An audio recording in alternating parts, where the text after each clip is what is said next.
এক হাদিসে আল্লাহ নবী বলেন, কোন মানুষ যদি প্রতিদিন 100 বার করে কালিমা তয়্যিবা পড়ে, কতবার?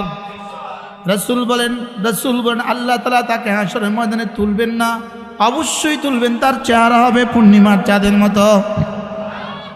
কি ভাই, আল্লাহর দৃষ্টিতে মানুষ শুধু তারা 4 গুণে গুণী যারা, বলেন আল্লাহর দৃষ্টিতে মানুষ কারা? 4 গুণে গুণী যারা। 1 নাম্বার, জিকির থেকে গাফেল হয় না যারা। 2 নাম্বার, নামাজ পড়ে যারা। মালওয়ালা। 3 নাম্বার, যাকাত দেয় যারা। 4 নাম্বার, আখিরাতকে ভয় করে যারা। আল্লাহর দৃষ্টিতে মানুষ কারা বলেন?